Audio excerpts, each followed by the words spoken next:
Circle time. So, circle time should always be voluntary.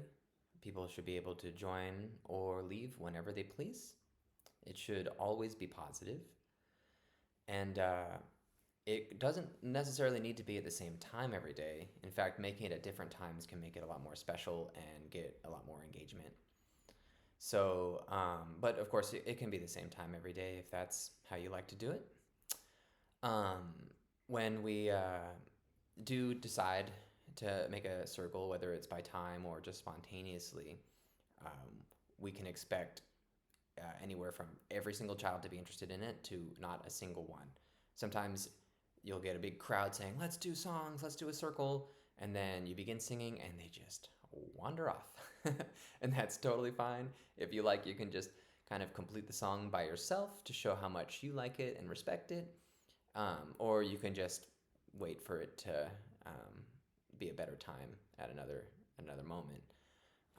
This is also why finding new songs can be really helpful because if you have a new song to share, often that can get a lot more interest. But new songs are harder to learn, so they have a lot more. They're a lot more passive when they're learning a new song, and so also doing some old hits to start off. If you know that the group likes a certain song, a certain type of movement, go ahead and lead with that to draw them in, and then maybe share a new song in the middle of it and finish with another classic that you know that they love.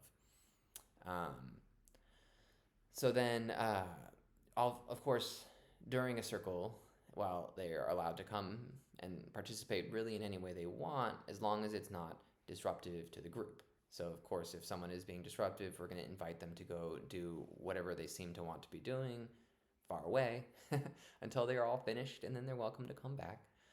It's much better to have another teacher be your bouncer so you can focus on doing the circle, doing the song, engaging with the children who have chosen to be in control of their bodies enough.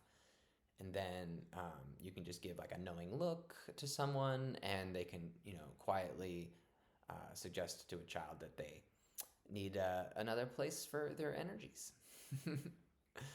So, also, of course, sitting down for everyone is not very easy all the time. Sometimes we're going to want to all stand. Sometimes we're going to want to move around a lot. If we have a lot of people that want to climb on you during that, we can do bigger movement songs that just allow us to move our body away from them without too much power struggle around it. If you have like a large instrument, sometimes that can help you sort of block the children away. But sometimes that can also be a big liability and be just much more difficult. So you may want a small little ukulele or something you can hide behind your back and say, "Oh, when we're so quiet and we're ready to listen, then I'll pull it out." So it's easy to get a little bit overwhelmed. So, of course, I've said notes are a very good idea to have. A little piece of paper, you can tape it to the side of an instrument. You could write a little note on your hand if you're sure you can hide it from them, because they will certainly want to write notes on their own hands after that. But just a piece of paper on the ground is also a really easy way to just remind yourself of what songs you were planning on singing, or just the basic lyrics if you forget those easily. When you're doing a large group, you can have little spots to sit on if your rug has circles, or outside if you have little round, like rubber spots to sit on. You can make little chalk circles. Everyone can make their own circle. The oldest kids can make a a big circle of spaces to sit. That can be really fun. Often we'll do writing the song that we're showing on the ground in chalk, and we'll all watch how it's written, and then we can walk on the names and the words as we sing them, and then it's there for the rest of the day for people to sort of contemplate and maybe trace over with their own chalk or copy somewhere else if they can. Um, we can also do recorded music. Is definitely okay with kids. We don't want to just play it over the top of them working in a sort of disruptive way. We want to have it be for like specifically dance time, or specifically let's sit and listen time. And when we're choosing music, we want to choose music that's good. We want music that we can enjoy too.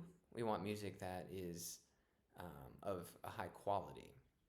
just like the art we have on the walls, we're all learning to appreciate different types of art. We may not like every kind of art, but we do need to have an open mind around it, and we do want to look for stuff that has the sort of indication of quality. I know that a lot of the sort of shrill YouTube songs will get kids' attention and get them moving, but it can be very difficult as adults to listen to.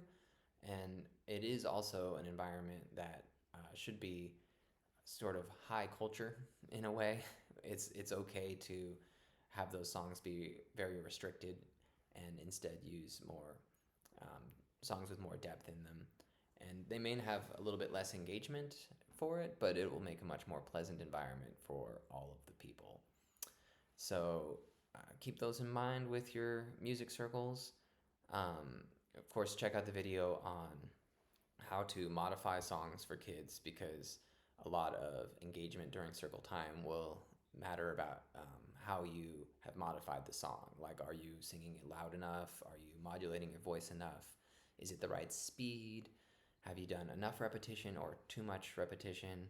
Will definitely impact how long you can get kids to engage with you in music. So check out the other videos and good luck.